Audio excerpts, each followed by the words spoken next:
Life cycle of penicillin. Penicillin is the first true naturally occurring antibiotic discovered. This is a group of antibiotics produced by penicillin fungi. The goals of this video are first, to identify the raw materials, the emissions from the different process, the wastewater quality, and the solid waste produced in each process. The second goal is to determine the environmental impacts in air, land, and water, and the laws and regulations governing these impacts.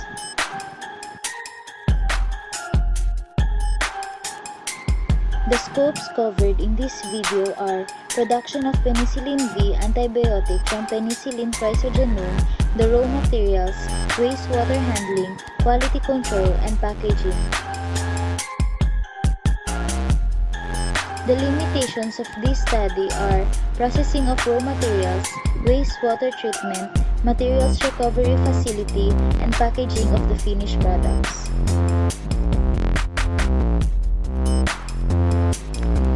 The raw materials for the production of penicillin are glucose, water, formamidine, sulfur, phenoxyacetate, and penicillin chrysogenome.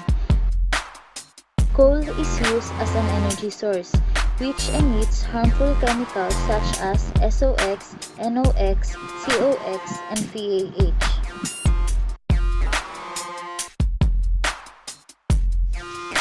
So here is the process flow of the penicillin production. The process starts from the blending and the storage of raw materials from different chemical processing plants. The formulation of the medium includes the blend of formamidine, sulfur source, phenoxyacetate, and the blend of glucose and water. From the blending and storage, the medium will be transferred through streams from the tank to the mixer. A stream of coal, which is the energy source for the mixing process, should be incorporated. The output for this operation is a stream which is mainly composed of the mixed medium. Another output is a stream of flue gases from the combustion of the coal, which is composed of SOx, NOx, and CO2. Once mixed medium flows out of the mixer, it will be then distributed to the heat sterilization.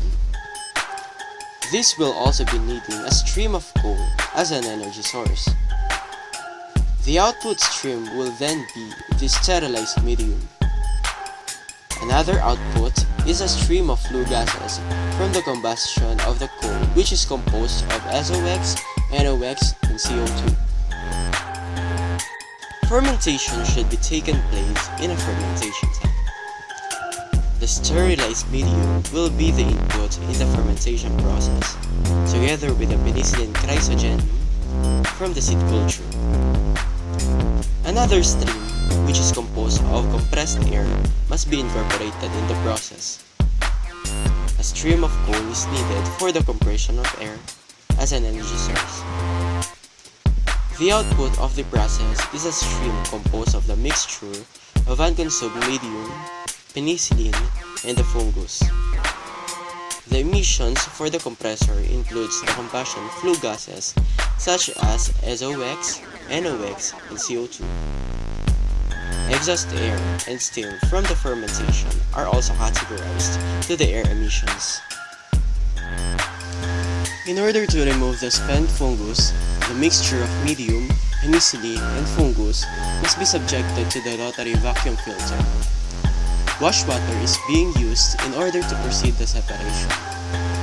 A stream of coal is added for the energy source of the rotary vacuum filter. Once the separation is done, the output to this operation will be the mixture of medium and penicillin. The spent fungus will be sent to the solid waste treatment facility, as well as for the wastewater for the treatment. Before the mixture of medium and penicillin should be sent to the mixer, it must pass the cooler wherein a stream of coal is added for its energy source. The air emissions for the cooler are the SOx, NOx, and CO2. Addition of phosphoric acid to the mixture of medium and penicillin should be done in order to decrease and maintain the pH of the mixture.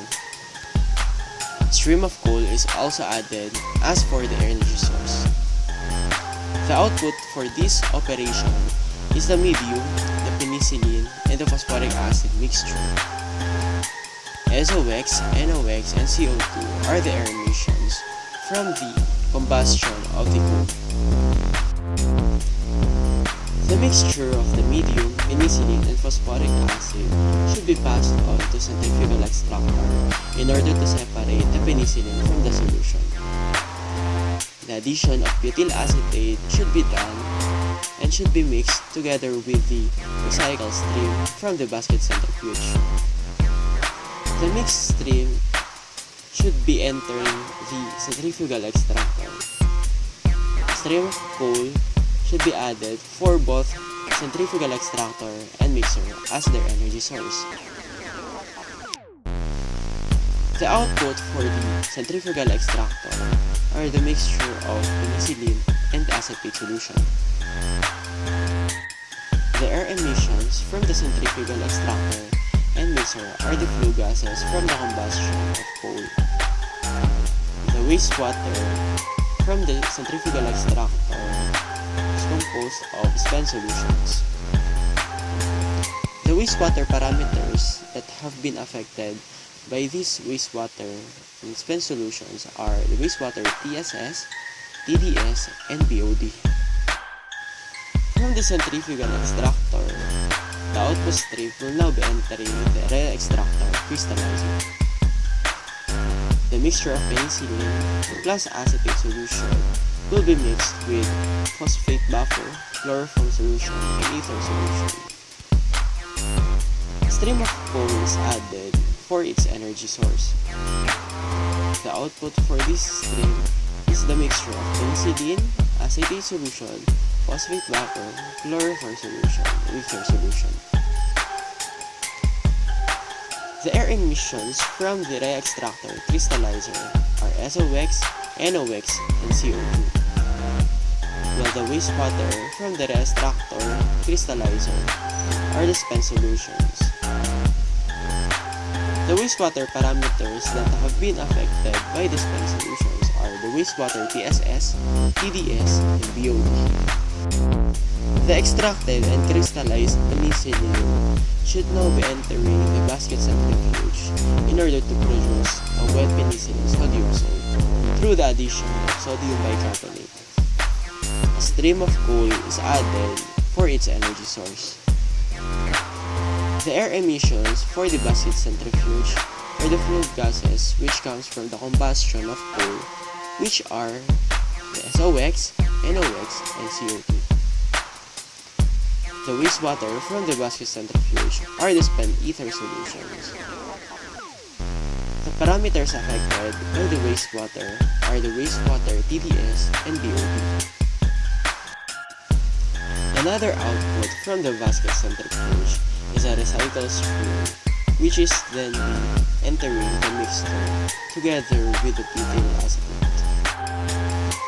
The wet penicillin sodium salt should now be entering the fluid bed dryer so as to produce a dried penicillin sodium salt. Stream of coal is added for its energy source. The air emissions for this process are the SOx, NOx, CO2, as well as the moisture. From the storage, the dried penicillin sodium salt should be pelletized using pelletizer. A stream of coal is used for its energy source. The excess penicillin from the pelletizer is being recovered and reused by using a recycled stream. The air emissions for this process are the combustion gases such as the SOx, NOx, and CO2. From the pelletizer, the dry penicillin sodium salt pellets will now be bottled using propylene plastic bottles from plastic industries. A stream of coal is added for its energy source. Rejected plastic bottles and cups will now be distributed to the solid waste treatment facility. The air emissions from this process are the SOx, NOx, and CO2. For the final process, the bottled, dried penicillin sodium salt pellets will now be labeled and be finished. Vinyl plastic from plastic industry, ink from ink industry, and adhesives from the adhesive and sealants industries are used for the labeling and finishing. A stream of coal is added for its energy source. The solid wastes for this operation are the ink and adhesive wastes, which will be returned back to their respective companies. The solid waste also includes the rejected labels, which is then be distributed to the solid waste treatment facility. The air emissions for this operation are the SOx, NOx, and CO2. Finally, the final product are being packed for transport. Now, the penicillin finished product will be available for the market. The wastewater from the penicillin processing plant will now be sent to the wastewater treatment plant. The primary treatment process used is the neutralization through the use of sodium hydroxide. The secondary treatment process is the biological process with the use of open aerator, wherein the neutralized wastewater will be mixed with potassium permanganate and air from the compressor. The output from the open aerator are the sludge plus treated water and the spent potassium permanganate. Dried sludge are being separated from the treated water using filter press. These dried sludge are used for composting, while the treated water will now be entering the disinfection process, which is the last process of the wastewater treatment. The effluent from the wastewater treatment plant should now be sent to the nearby bodies of water.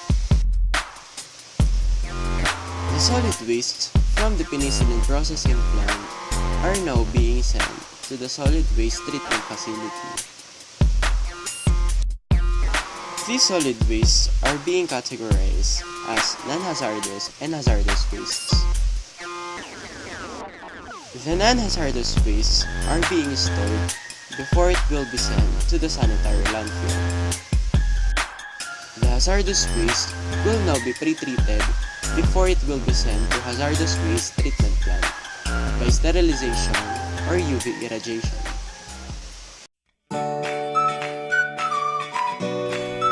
In order to produce penicillin, the raw materials must undergo different unit operations or processes.